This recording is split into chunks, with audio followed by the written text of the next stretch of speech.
Hey guys, Andy here, and yes, the time has come that I've finally arsed to upload another video. Well, today I'm going to be covering the new update for Assoluto Racing that just came out the other day.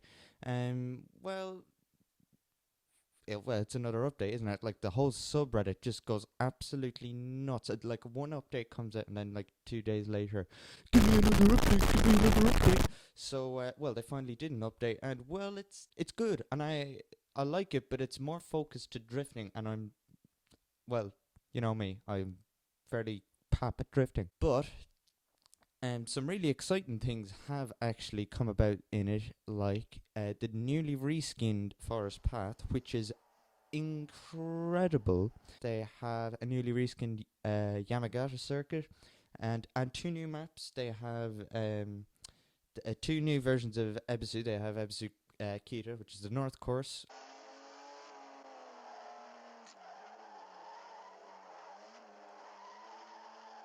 and the Ebisu Drift School. And, well, frankly, I'll only use these for grip racing because that's what I do. Don't at me. Don't let your kids watch it! I actually discovered something by accident when I was recording that, when a lag spike came, that there is an invisible wall.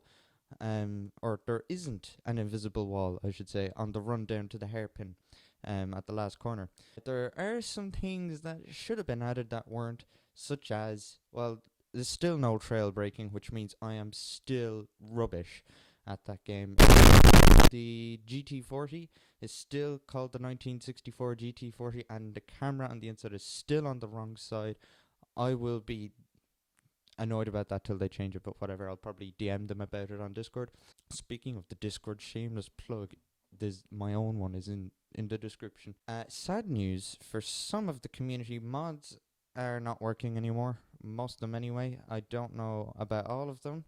I tried to reinstall the Red Bull X 2010 mod or whatever it was, and I looked at the Exos and nothing was there. Speaking of which, because I don't actually own the Exos, they've moved the imports into the garage, or most of them anyway, so you can actually view them from there. So the whole import thing is actually a lot more just different, as the only way I could say. A lot more different, a lot different. I could show you the two new cars they added, which are they're the top tier import cars, and they're of two Formula D drivers. I don't know who they are, but have a look at them anyway. What kind of confuses me about it is they've only picked a few import cars to actually show in the garage. So when you go to click on it, you can see all the list of available cars that week.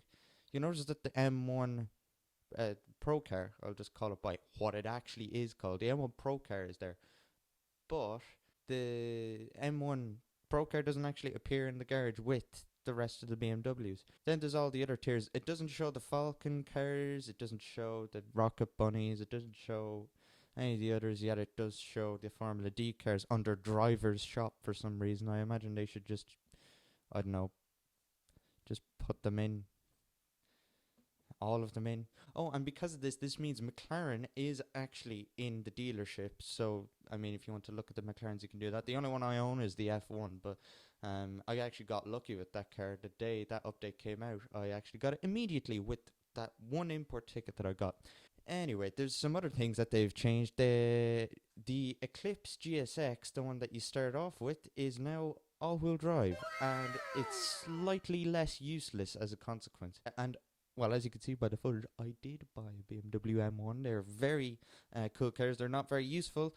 They're quick. They're not like, supercar rivaling, but they're good fun. You should definitely try one, even though they are 500 coins. That's quite a lot. If you want to get out of the map on the new version of Forest Path, it's the 8th garage from the start of the pit lane.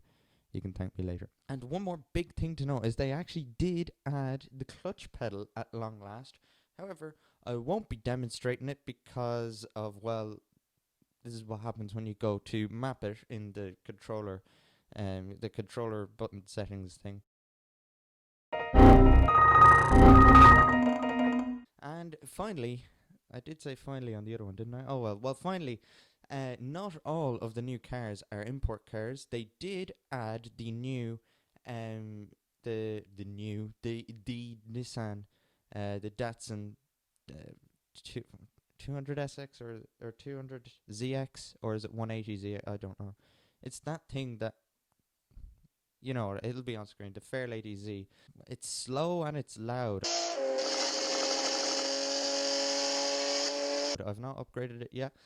But I imagine I'll be doing it, and I'll be doing an is it worth it on that car. But for now, that'll be off another time. And they did add some new import cars that aren't in the top tier. They added an aero version of the Fairlady Z. They added an aero version of the RX-8, I believe, and they added an aero version of